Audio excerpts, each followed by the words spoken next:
Hi, how you doing? How's your Monday? I absolutely cannot stand what is happening with my hair. You see, it's like I'm having a scene kid moment where the bang is just there, and I have to like move my angle because that Fox 13 is in the way. But hi, everybody, how we doing? How was our weekend? What'd you get into? Did you go see some leaves? Did you go see your friends? Did you have a good time? Did you have a bad time? What'd you do? Let me know. I'm interested. So over the next couple of days, we are going to start to see some rain really set in. So, a low is kind of stationed over the four corners, and that's going to be bringing in the potential for some showers over the next couple of days, pretty much through early Wednesday. And then that high is going to build back in. I was hoping for something a little bit more promising, but ideally, tomorrow we do get some substantial rainfall, and that's because we've had a very dry summer. It was incredibly dry. We're about 4 inches below where we should be for this time of the year. I know that moisture really impacted Arizona. My sister lives in Phoenix and she got a lot of rain. So did southern Utah. Got some videos of some flash flooding in some areas. I know there was a warning over the weekend. But across the state, we are not sitting too pretty on that drought monitor. The only real difference from this week, which it's released on Thursday, so it came out on Thursday, compared to the week of the 16th, is from what I can tell, northern Duchesne. A little bit less. So it was at that D3 status. It's back down to that D2 severe. Everywhere else, I'm looking at the comparison, looks pretty similar. No real significant changes, which is good. If you're not going to get better, you don't want to get worse. So I guess you can say the same, huh? That's the way I look at it. You don't have to improve, just don't become less. You know what I'm saying? I think words of wisdom we can all live by. Just stay the same. I mean, I would like the drought monitor to improve, that's for sure. All right, let's get into today. So we already are starting to see a few of those showers really fill in across northern Utah. Honestly, not much valley rain out there today. Slight chance for a few sprinkles at the lower levels, but moisture's not really there to give us a nice good downpour. It's just going to be these sprinkles. This accessory rain is what I like to call it. Not giving us much in the way of precipitation. Few of those high and low clouds. Pretty cloudy still out there overall. I can check what our cloud deck is. I didn't do that. But it's going to get cloudier tomorrow, and that is when we're going to see that rain tomorrow afternoon, hopefully. So here is a look at today. Higher terrain showers, mainly along the Wasatch along the Uintas. You can see that line of some heavy rain, though. Has it impacting Box Elder early tomorrow morning? Nothing looks severe, just localized downpours, maybe a few rumbles of thunder. Tomorrow morning, mainly after about 7, that's going to be the chance for the valleys, and then continuing throughout late morning, early afternoon, on and off showers. Looks like midday tomorrow, we're going to get a nice little downpour, and then more rain will funnel in behind that from the west, which is great. I'll show you that again. So this is early tomorrow morning. It's also going to get rather windy as well with these storms. So showers rolling on in, impacting us pretty much throughout the day. Looks like there could even be some mixing across the Uintas. A little bit of snow, anybody? And then Wednesday, boring.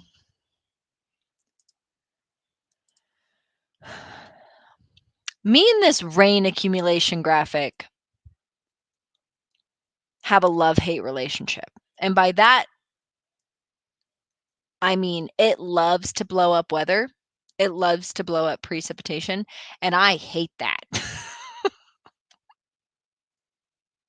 So tomorrow, it's showing a couple of 107-inch across southern Utah. We might not even get that. Um, northern Utah, Logan might be right. Logan, maybe even a little bit more than that. Salt Lake, I'm not convinced. I'm really not convinced that we're going to get over an inch there. Provo, maybe. Salt Lake, I'm not. It's just kind of been acting as a shield. Whenever rain gets towards Salt Lake these days, it's just like, no, I don't want it, which is crazy because we definitely do need that rain. I'm thinking we're going to wake up Wednesday morning and we're going to see 0.22. That's my guess. 0.22. So 0.2 of an inch. With my old weather team, we used to bet. Nobody would win anything, but it would be like, what do we think it's going to be? What do I get if I get 0.2 of an inch? 0.22. What are your guesses? I actually won the snow because I worked in Charlotte and I won the snowfall 2 years in a row. Because the guys I work with guessed that we were going to get snow, at least a little bit of snow. And like an inch for Charlotte's a lot. I said no. I said we weren't going to get any snow. I was right. Not much. Kevin says not much. I agree, Kevin. I agree. Oh, they extended this. All right. So earlier on today, I was looking at. I hate my hair. Earlier on today, I was looking at northern Utah, and it just had that rain risk going through. Not extending past uh, Utah County, but they have extended it. Okay, they've extended that flash flood risk well into Tooele. Millard's in there. Juab, a little bit there for Beaver County. Good to know.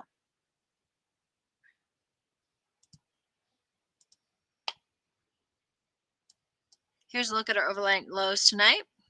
Waking up to temperatures in the low 60s tomorrow.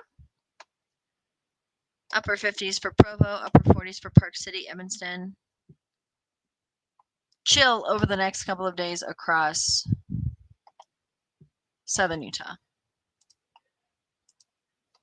Here's a look at the upper level pattern. So you can see that low hanging over the four corners. But you can also see that high pressure still very much dominating Arizona and Nevada.